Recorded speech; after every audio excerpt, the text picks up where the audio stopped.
বাংলাদেশের রাজনীতিতে একজন অনন্য পুরুষ, যিনি বাংলাদেশের স্বাধীনতা সার্বভৌমত্বের বিষয়ে ছিলেন আপোষহীন, তিনি অন্যায়ের বিরুদ্ধে সবসময় লড়াই করেছেন।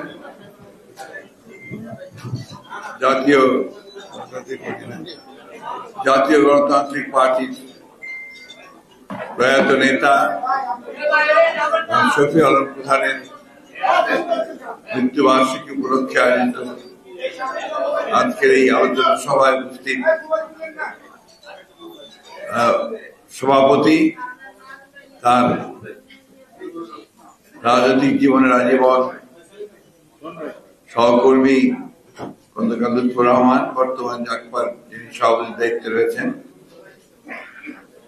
আজকে মঞ্চে উপস্থিত আছেন আমাদের গণতান্ত্রিক আন্দোলনের একেবারে সামনের সারির ত্যাগী লড়াকু নেতা, যিনি যুব নেতা হিসেবে পরিচিত, বেশিরভাগ জাতীয় নেতা হিসেবে পরিচিত। আপনারা সবসময় যার টেলিভিশনে কথা শোনেন এবং ভালোভাবে শোনেন, আমাদের সেই প্রায় 350 মতো মামলা যার বিরুদ্ধে হয়েছে, আমাদের নেতা যারা মোয়াজ্জেম হোসেন আলাল আজকে এখানে উপস্থিত আছেন, ডক্টর ফরহাদ জাতীয় নেতা, আরো অন্যান্য দলের নেতৃবৃন্দ, সেই সঙ্গে আছেন এক সময়কার ঢাকা বিশ্ববিদ্যালয়ের যে আপার ছাত্র নেতা জনাব কামরুজ্জামান রতন, জাগপার নেতৃবৃন্দ, প্রিয় ভাই ও বোনেরা, আসসালামু আলাইকুম। আমি প্রথমেই আপনাদের কাছে ক্ষমা চেয়ে নিতে চাই যে আমি অসুস্থ, যে কারণে আমি প্রস্রাবে গিয়ে দাঁড়িয়ে কথা বলতে পারলাম না। আমি আজকাল খুব কম আসি বাইরে, কিন্তু শরীর খারাপ হলে, কিন্তু খন্দকার লুৎফর রহমান যখন আমাকে বলেছে, আমি যখন শফিউল আলম প্রধানের মৃত্যুবার্ষিকীর কথা শুনেছি, তখন আমি আর না বলতে পারি। শফিউল আলম প্রধান হচ্ছেন সেই জাতের নেতা যিনি তার দেশকে ভালোবেসেছিলেন, যিনি তার জাতিকে ভালোবেসেছিলেন এবং গণতান্ত্রিক আন্দোলনে তিনি বিজয় ছাড়া কোনো স্বপ্ন দেখতেন না। যে কারণে তার স্লোগান হচ্ছে একটা, বিজয়ের পথে যাত্রা শুরু, জীবন অথবা মৃত্যু। এই ধরনের স্লোগান অন্যান্য দলের খুব কম আছে, কিন্তু তিনি দিয়েছেন। তার সঙ্গে আমার পরিচয় দীর্ঘকালের। প্রথমত হচ্ছে যে তার পিতা ছিলেন পুরো পাকিস্তান অ্যাসেম্বলি, যারা ছিল পাকিস্তান আমলে, তার স্পিকার ছিলেন, এবং তখন আমার বাবা একজন সদস্য ছিলেন। আর তাদের গ্রামের যে বাড়ি, সেই বাড়ি আর আমার গ্রামের বাড়ি খুব কাছাকাছি। সেই জন্য তার সঙ্গে পরিচয় আমার আগে থেকেই ছিল। পরবর্তীকালের ছাত্র জীবনে আমি যখন ঢাকা বিশ্ববিদ্যালয়ের ফাইনাল ইয়ারের ছাত্র, সেই সময় শফিউল আলম প্রধান এসে প্রথম বর্ষে ঢাকা বিশ্ববিদ্যালয়ে ভর্তি হয় এবং SM হলে ভর্তি হয়। অনেকেই জানেন না, প্রথম রাজনৈতিক ছাত্র জীবন যে রাজনৈতিক কর্মকাণ্ড, সেটা কিন্তু শুরু হয় ছাত্র ইউনিয়নের মধ্যে দিয়ে। পরবর্তীকালে তিনি ছাত্রলীগে চলে যান, সেখানে তিনি তার নিজস্ব যোগ্যতা দিয়ে তিনি ছাত্রলীগের সাধারণ সম্পাদক নির্বাচিত হন। জনাব শফিউল আলম প্রধান সম্পর্কে অনেকক্ষণ বলা যাবে, কারণ বাংলাদেশে এই ধরনের রাজনীতির সংখ্যা খুব কম যারা নীতির প্রশ্নে কোনো আপোষ করে না। তিনি, তার স্ত্রী, দুজনেই এই রাজনীতি করেছেন এবং আপনারা শুনেছেন ইতিমধ্যে যে তিনি হচ্ছেন সেই ছাত্রলীগের সভাপতি সম্পাদক ছিলেন যখন আপনার তৎকালীন আওয়ামী লীগ অর্থাৎ ৭২ সালের পরে আওয়ামী লীগের দুর্নীতিবাজ মন্ত্রীদের বিরুদ্ধে তারা তালিকা তৈরি করে দিয়েছিলেন। মনিরুল চৌধুরী সাহেব সহ। মনিরুল চৌধুরী ছিলেন সভাপতি, ছিলেন সাধারণ সম্পাদক, এবং যে কারণে তাকে অনেক খেসারত দিতে হয়েছে, এমনকি হত্যা মামলারও আসামি হতে হয়েছে। এবং তাকে পরবর্তীকালে প্রেসিডেন্ট শহীদ জিয়াউর রহমান সাহেব আসার পরে, রাষ্ট্রপতির দায়িত্ব নেওয়ার পরে তাকে জেল থেকে বের করে নিয়ে আসেন এবং রাজনীতি করার সুযোগ সৃষ্টি করে দেন। শফিকুল আলম প্রধানকে এখন আমাদের খুব প্রয়োজন ছিল। আমরা যখন আন্দোলন শুরু করেছি জোট করে, তখন থেকেই আমরা এই গণতন্ত্রের জন্য সংগ্রাম করেছি, লড়াই করেছি। যে শাসক গোষ্ঠী জোর করে ক্ষমতা দখল করে বসে আছে দীর্ঘকাল ধরে, এই শাসক গোষ্ঠীর পরিচয় তো আছে আমরা সবাই জানেন, আওয়ামী লীগ। আমি সবসময় যে কথাটা বলি, তারা খুব গোস্বা হন। আওয়ামী লীগ দাবি করে তার মুক্তিযুদ্ধের চেতনা ধারণকারী শুধু নয়, তারা মুক্তিযুদ্ধকে লিড করেছে। সত্য কথা যে মুক্তিযুদ্ধের আগের সংগ্রামে আওয়ামী লীগ অবশ্যই নেতৃত্ব দিয়েছে, এবং ৭০ সালের নির্বাচন ছিল নিঃসন্দেহে আরেকটি টার্নিং পয়েন্ট বাংলাদেশের রাজনীতি। কিন্তু ১৯৭১ সালে যখন পাক সেনাবাহিনী ক্র্যাকডাউন করেছে, সেই সময় বাংলাদেশের কোটি কোটি মানুষ যারা স্বাধীনতাকামী, তাদেরকে নেতৃত্ব দেওয়ার মতো কোন নেতা আসলে নিতে এগিয়ে আসেন। তাদেরকে একটা অনুপ্রেরণামূলক বক্তব্য দিয়ে তাদেরকে যুদ্ধে ঝাঁপিয়ে পড়বার কথা কেউ বলেনি। সেদিন শহীদ প্রেসিডেন্ট জিয়াউর রহমান সেই ঘোষণা দিয়েছিলেন এবং বাংলাদেশের মুক্তিযুদ্ধ শুরু হয়েছিল। এখন এটা তারা অস্বীকার করতে চায়, ভীষণভাবে অস্বীকার করে, এবং জিয়াউর রহমান সাহেবকে কি করে ছোট করে দেখাবে, খলনায়ক হিসেবে দেখাবে, এই প্রচেষ্টাই তাদের থাকে সবসময়।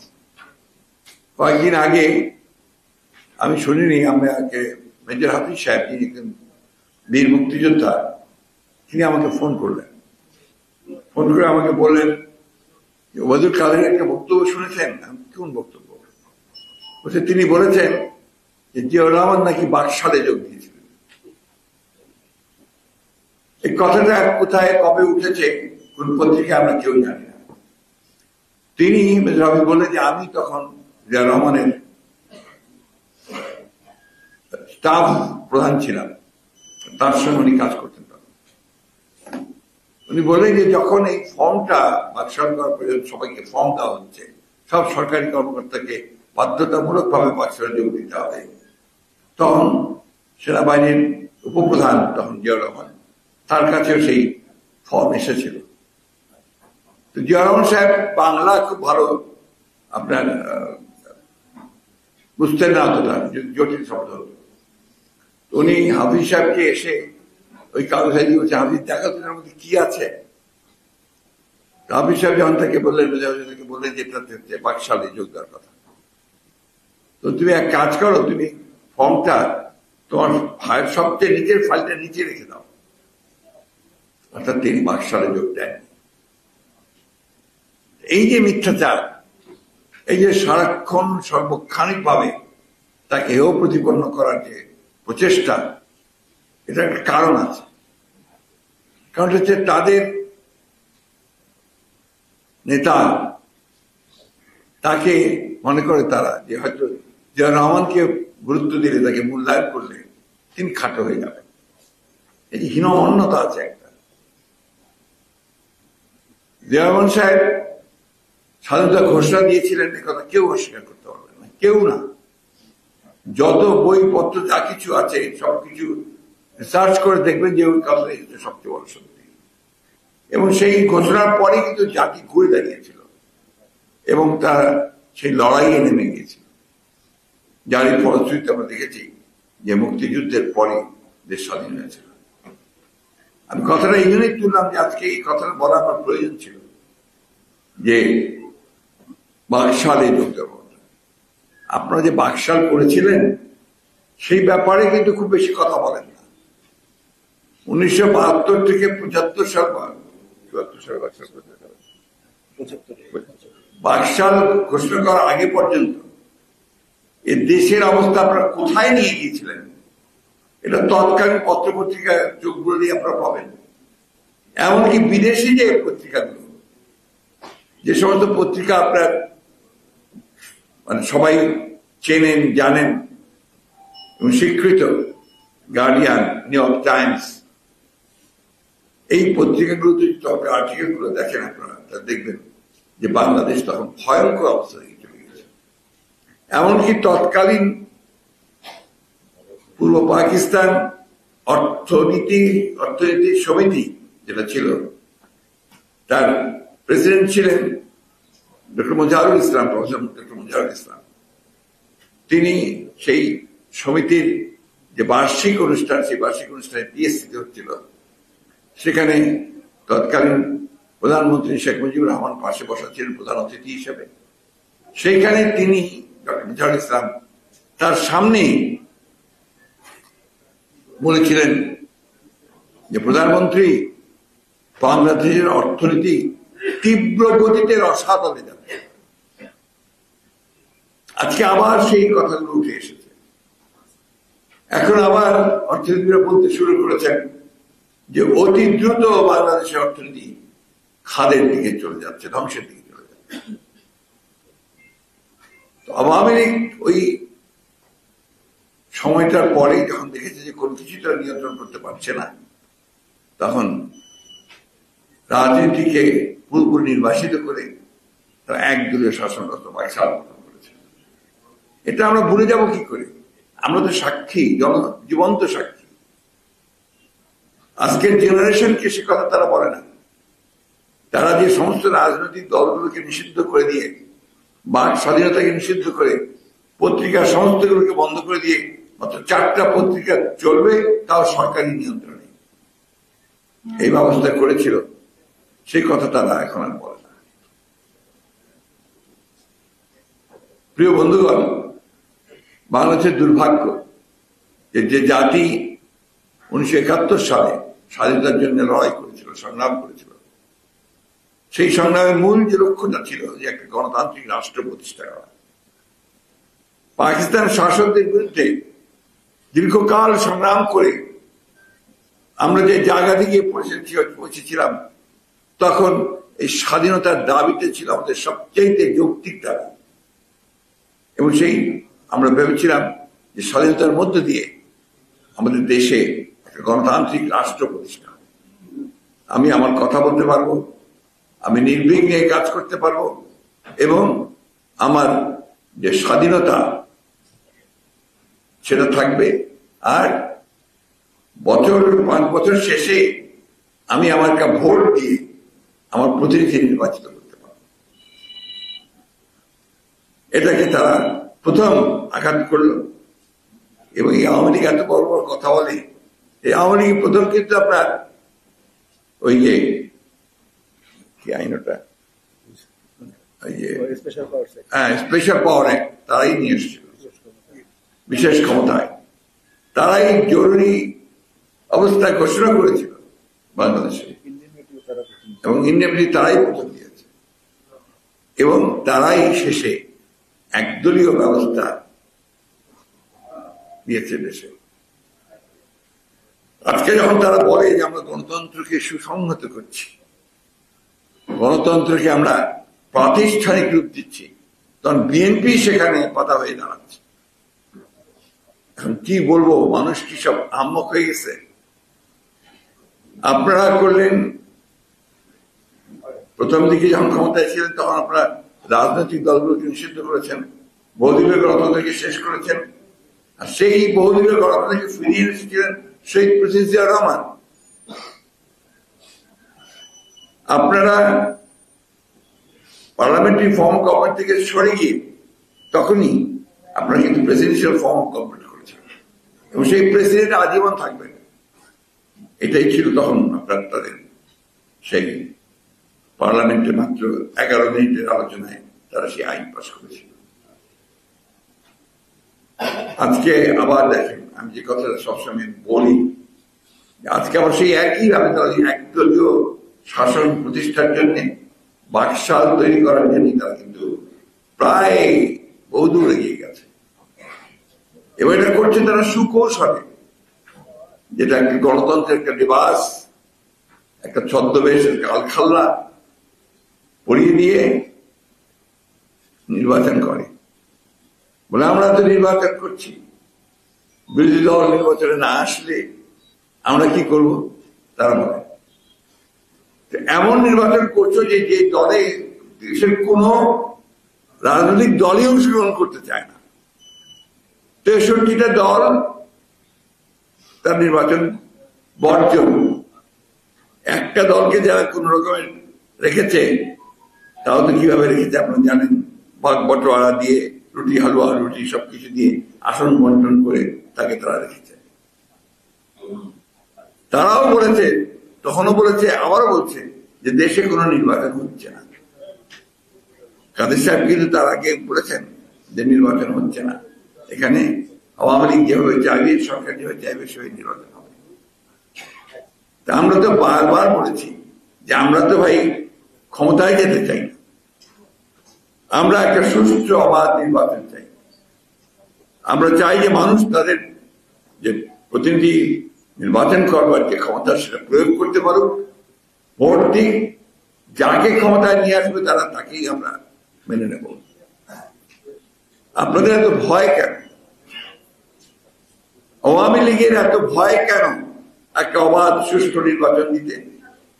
ভয় এই জন্যে তারা এই গত 15-16 বছরে যে অপকর্মগুলো করেছে, সেই অপকর্মে তারা সারা দেশে তন্ন তন্ন করে খুঁজলো, তাদের সমর্থন খুঁজে পাবে না। এখন যে আপনারা যে উপজেলা নির্বাচন করছে, দেখেছেন তো আপনারা তারা এখন কিভাবে নিজেরা লড়াই করছে, কিভাবে একইভাবে আপনার ভোট নিয়ে যাওয়ার চেষ্টা করছে।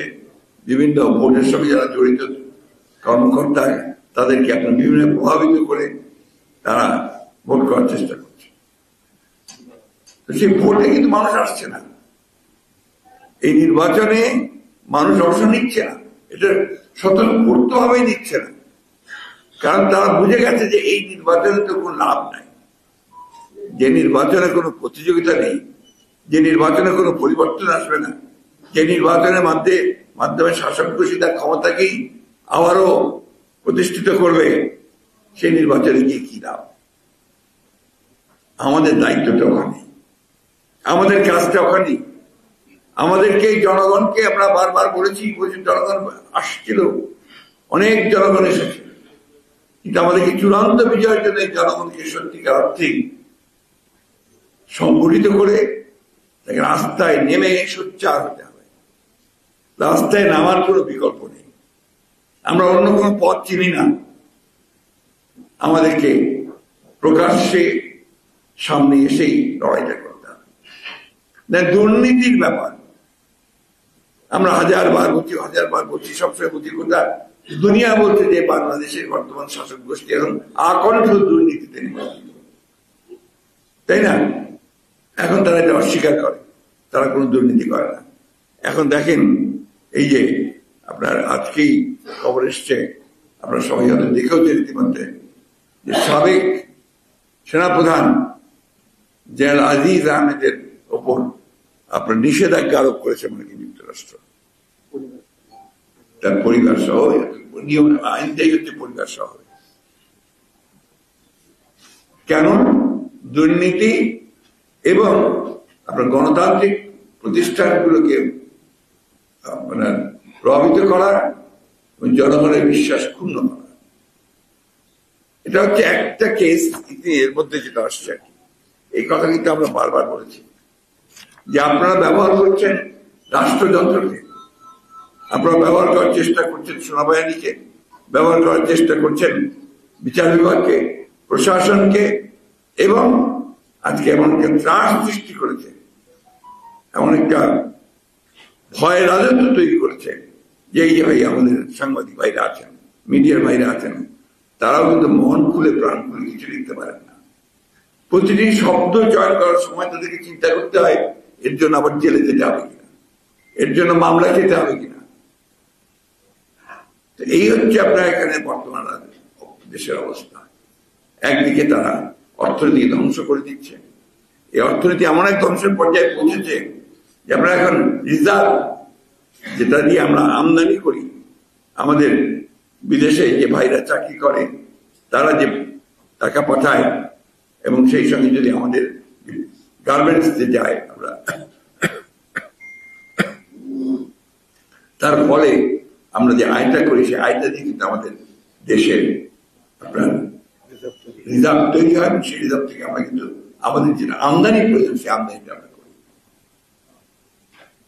আজকে এমন অবস্থা তৈরি করেছে যে সেই রিজার্ভের পরিমাণ কমতে কমতে কমতে একেবারে তলানিতে এসে ঠেকেছে, স্বীকার করতে চায় না। এখন IMF বলছে, IMF হিসেবে তো আরো খারাপ অবস্থা। তারপরে সব হিসাব মিলিয়ে দেখবে যে আপনার এখানে একটা অবস্থা তৈরি করেছে যে এখন অর্থনীতি যারা স্বনামধন্য অর্থনীতি যারা এই দেশে, তারা বলছেন যে দেশের অর্থনীতি খুব দ্রুত একটা বিপর্যয়ের দিকে ধাবিত হচ্ছে। বন্ধুরা, অর্থনীতি নিয়ে কথা বলি এই জন্য যে অর্থনীতি আমাদের সাধারণ মানুষকে বাঁচিয়ে রাখে। আজকে সাধারণ মানুষ তারা বাজারে যেতে পারে না। আমরা কোনোদিন শুনিনি কাঁচা পেঁপের দাম 90 টাকা, 100 টাকা। এখন তাই আপনি যে কোনো সবজি বলেন 50 টাকার নিচে, 60 টাকার নিচে কোনো সবজি নেই। আর মাংসের কথা তো বাড়ি নেন, ওটা তো কাছে যাওয়া যায় না। এই একটা অবস্থার মধ্যে নিয়ে এসেছে দেশে। ইনফ্লেশন বাড়তেই আছে, আর তাদের দুর্নীতিও বাড়তে আছে। কি কি আইন করে না করে, এই কথাগুলো যখন সাংবাদিকরা লেখেন, বাংলাদেশ ব্যাংকে কিছু দুর্নীতির কথা যখন বলেন, তখন তাদেরকে ভেতরে যাওয়াটা নিষেধাজ্ঞা দিয়ে দেয় যে সাংবাদিকরা কেউ ভেতরে যেতে পারে। ব্যাংকগুলো দুর্নীতির এমন পর্যায়ে গেছে যে এখন বাজার করেও তারা কোনো দেখতে পারবে না। এবং সমস্ত নীতি নির্ধারণ করা হয় দুর্নীতিদের পরায়ণদের বাঁচানোর জন্য। আপনার আগে ছিল 3 জন বোধহয় ডাইরেক্টর একটা পরিবার থেকে, এরপরে হয়েছে 9 জন। এখন কয়জন জানেন নাকি? এখন 9 জনকে 12 জন করছে কিনা আমি জানি না, প্রায় ওইরকমই অবস্থা। অর্থাৎ একই পরিবারের ব্যাংকের ডিরেক্টর থাকতে পারবেন প্রায় 9 জন, যেটা আমি দেখেছি। 12 জন করছে, একটা আইন করলাম পার্লামেন্টে। আর কাদেরকে দায়িত্ব দিয়েছেন? আপনার অর্থনীতিকে নির্ধারণ করবার জন্য, যারা চিহ্নিত যে তারা দুর্নীতি করছে, যাদের হাজার হাজার কোটি টাকা ব্যাংক থেরাপি, সেটাও মাফ হয়ে যায় অবদিনে। যারা শেয়ার মার্কেটকে ধ্বংস করেছে, সেই লোকগুলোকে দায়িত্ব দেওয়া হয়। এখন যাদের একমাত্র লক্ষ্য হচ্ছে অর্থ উপার্জন, সেই যেভাবেই হোক বাংলাদেশের সম্পদকে লুট করে, পত্র পত্রিকায় দেখবেন যে বাংলাদেশের এক মন্ত্রী তার ইংল্যান্ডে তার 465টা বোধহয় বাড়ি পাওয়া গেছে। উনি আমার ব্যাখ্যাও দিয়েছেন। এখন এইটা অবস্থা, একটা কথা বললাম আপনাকে, একটা উদাহরণ দিচ্ছেন। আপনার আমাদের কোন কোন ব্যবসায়ী এখন বিদেশে গিয়ে সবচেয়ে বড় ধনীদের মধ্যে 1 নম্বরের মধ্যে 4-5 নম্বরের মধ্যে এসে যায়, অথচ সাধারণ মানুষ তার চিকিৎসার কোন ব্যবস্থা হয় না। শিক্ষা ব্যবস্থা ক্রমাগত নিচে নেমে যাচ্ছে। এইসব ব্যাপারে সরকারের কোনো কথা নেই। আমাদের আওয়ামী লীগের সভানেত্রী তিনি খুব করে, সেদিনও আমি দেখেছি, বলছেন যে আমাদেরকে এরা সরাতে চায়। আমার অপরাধ থেকে, আমাদের অপরাধ থেকে উনি এখনো উপলব্ধি করছেন না যে ওনাদের অপরাধটা কি। ওনাদের প্রথম অপরাধ, যেটা আমি আগেও বলছি এখনো বলছি, প্রথম অপরাধ হচ্ছে বাংলাদেশের স্বাধীনতার যে চেতনা, তাকে ধ্বংস করার, বাংলাদেশের আত্মাটাকে ধ্বংস করে দেওয়া। আমাদের আত্মা হচ্ছে ডেমোক্রেটিক আত্মা, এটা আমরা বেঁচে থাকি ডেমোক্রেসির উপরে। আমাদের সংস্কৃতি হচ্ছে ডেমোক্রেটিক সংস্কৃতি। সেই জায়গায় আপনার তারা সেটাকে ধ্বংস করে দিচ্ছে। কথা বলা যাবে না, কেউ বলতে পারবে না, তারাই কথা বলবে, তারা যা খুশি তাই করবে। আর কিছু বললেই তাদের যেটা মনের মতো হবে না, তখন মামলা দিয়ে দেবে। তখন আমাদের আলাল সাহেবদেরকে বিভিন্নভাবে হেনস্থা করা হবে, কোর্টে ফেস করতে হবে, উচ্চ আদালতে ফেস করতে হবে। কথা বলে আপনার গত কয়েকদিন আগে ইশরাককে আবার একটা মামলায়, সবগুলো মামলা যে আমি একটা মামলা থেকে আপনি নিয়ে চলে গেলাম। আমাদের আসফরকে আবার আপনার বোধহয় কারাগারে নিয়েছে। এখনো হাজার খানেক নেতা কর্মী যারা সাজাপ্রাপ্ত হয়ে বিভিন্ন মেয়াদে তারা এখনো কারাগারে আছে। সবচেয়ে বড় হচ্ছে আমাদের দেশনেত্রী বেগম খালেদা জিয়া, যিনি গণতন্ত্রের আপসীন নেত্রী, যিনি সেই মুক্তিযুদ্ধের সময় থেকে লড়াই করছেন, সংগ্রাম করছেন, যিনি তার সারাটা জীবন গণতন্ত্রকে প্রাতিষ্ঠানিক রূপ দেওয়ার জন্যই সংগ্রাম করছেন। তিনি এখন বন্দী অবস্থায় এবং অত্যন্ত অসুস্থ অবস্থায়। আমরা বারবার চেষ্টা করেছি তাকে মুক্তি করে বিদেশে চিকিৎসা করার জন্য, যাকে সেই অনুমতি দেওয়া হয়। এই যে জিঘাংসা, এই যে প্রতিহিংসা, রাজনৈতিক প্রতিহিংসা, এটা কখনো একটা দেশের কল্যাণ বয়ে আনতে পারে না। এতে দেশ জাতি ধ্বংস হয়ে যায়। আপনারা যতই ভালো থাকার চেষ্টা করেন, আলটিমেটলি ভালো থাকা যাবে না। এখন আমাদের প্রখ্যাত অর্থনীতির কথা বলতে শুরু করেছেন, সিভিল সোসাইটির লোকেরাও কথা বলতে শুরু করেছেন। এটাই হবে ফ্যাসিবাদ, এটাই আস্তে আস্তে সকলকেই সেই নিয়ম আনবে তার আওতার মধ্যে। তাই বন্ধুগণ, শফিউল আলম প্রধানকে যখন আমরা স্মরণ করি, তার মৃত্যুবার্ষিকী যখন আমরা পালন করি, তখন শফিউল আলম প্রধান কেমন মানুষ ছিলেন, তার জীবন কেমন ছিল, কোন আদর্শের পিছনে তিনি লড়াই করেছেন, সংগ্রাম করেছেন, সেটা আমাদেরকে মনে রাখতে হবে। আমরা কখনো যেন হার না ছাড়ি, বুকের মধ্যে বলটা, শক্তিটাকে আরো বেশি করে আনতে হবে। খন্দকার লুৎফর 90-এর ছাত্র নেতা, আলাল সাহেবরা ওই সময়কার ছাত্র নেতা। আমাদের বয়স কিন্তু প্রত্যেকেরই প্রায়, আমার বয়স তো 70-77 বছর বয়স। আমাদের খন্দকার লুৎফর, রতন সাহেবদের বয়স এখন কম হলো না, অনেক বয়স হয়ে গেছে। তারা ছেলে মেয়েদের বিয়ে দিচ্ছেন। ইয়াং জেনারেশন কোথায়? কোথায় তরুণেরা? কোথায় যুবকেরা? এই দেশ যে ধ্বংস হয়ে যাচ্ছে, তাদের মধ্যে কোন রকমের অনুভূতি আসে না, তাদের আলোড়িত করে না। এই প্রশ্নটা আমি বারবার করি। এই দেশটা তো তাদের, ভবিষ্যৎ তাদের। আজকে আপনাদের এই সভা থেকে, আমি আলোচনা সভা থেকে আমি শফিউল আলম প্রধানের যে মাগফিরাত কামনা করছি, আল্লাহর কাছে দোয়া করছি আল্লাহ তাআলা তাকে যেন বেহেশত নসিব দেন। তার সহধর্মিনী কিছুদিন পরে তিনিও চলে গেছেন, আল্লাহ যেন তাকে, তিনিও পলিটিক্যাল খুব অ্যাক্টিভ মহিলা ছিলেন, তাকে যেন মাগফিরাত দান করেন এবং আমরা তার পথ অনুসরণ করে যেন দেশের জন্য, দেশের স্বাধীনতা সমর্থকে রক্ষা করেন।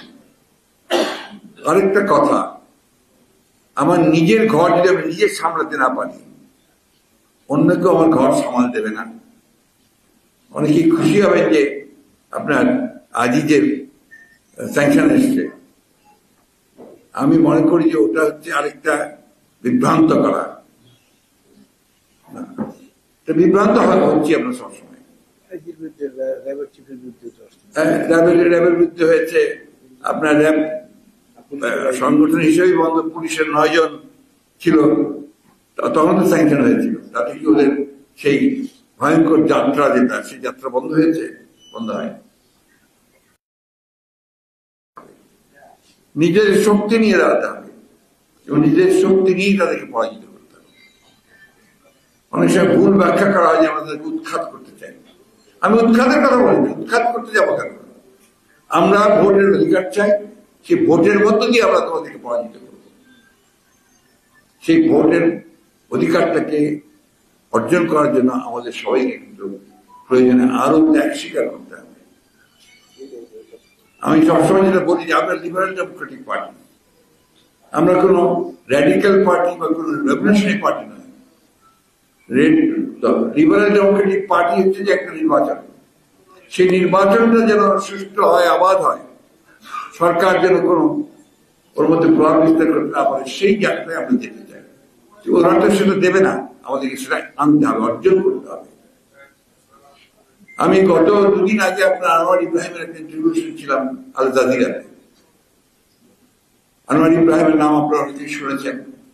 উনি এখন মালয়েশিয়ার প্রধানমন্ত্রী। উনি 15 বছর আগে মালয়েশিয়ার মাহাথির মোহাম্মদের যে গভর্নমেন্ট ক্যাবিনেট, সেখানে উনি উপপ্রধানমন্ত্রী ছিলেন। মাহাথির মোহাম্মদের সঙ্গে তার গোলযোগের কিছু হওয়ার ফলে তাকে তিনি সরিয়ে দিলেন। তাই নাই, তার মিথ্যা মামলা টামলা আরোপ করে তাকে আপনারা একেবারে কারাগারে পাঠিয়ে দিলেন। দীর্ঘকাল তিনি কারাগারে ছিলেন। তখন থেকে তিনি কাজ শুরু করেছেন।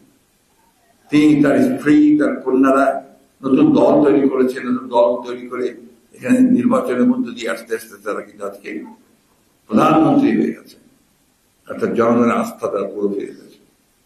এই যে ধৈর্য, এই যে আপনার একটা আবেগের মধ্যে শুধু নিজেকে না নিয়ে গিয়ে আপনার বাস্তবতাকে মেনে নিয়ে যে এগোনো, এটা খুব ইম্পর্টেন্ট। আমি মনে করি যে আসুন, আমরা না চাইলে কেউ কিছু দেবেন আমাদেরকে অবশ্যই এই অবাধ সুষ্ঠু নিরপেক্ষ নির্বাচনের দাবিতে আমাদেরকে ঐক্যবদ্ধ আরো হতে হবে, আন্দোলনকে আরো তীব্রতর করতে হবে। আমরা জোট করেছি আপনার যুগপৎ আন্দোলনের জন্য, বিভিন্ন জোট হয়েছে, আমরা সবাইকে আমন্ত্রণ জানিয়েছি। আমরা সব করে রাজনৈতিক দলের সঙ্গে কথা বলেছি এবং আমরা কাজ করছি, একই সঙ্গে কাজ করছি। আন্দোলনের প্রক্রিয়ার মধ্য দিয়ে আমরা এই জোট আরো শক্তিশালী হবে আমি বিশ্বাস করি, এবং ঐক্য আরো বৃদ্ধি পাবে, এবং অদূর ভবিষ্যতে আমরা এই ভয়াবহ যে দানবীয় শক্তি, এই শক্তিটাকে পরাজিত করে আমরা গণতান্ত্রিক শক্তিকে প্রতিষ্ঠিত করব, এই বিশ্বাস আমরা রাখি। আসুন আজকের দিনে এই আমাদের শফিউল আলম প্রধানের মৃত্যুবার্ষিকীতে আমরা সেটাই আমরা আল্লাহর কাছে দোয়া চাই, সেই শপথ গ্রহণ করি। বলে সকলকে অনেক ধন্যবাদ। জাগপা জিন্দাবাদ, বাংলাদেশের জাতীয়তাবাদের শক্তি জিন্দাবাদ, এবং বাংলাদেশের মানুষ জিন্দাবাদ। ধন্যবাদ।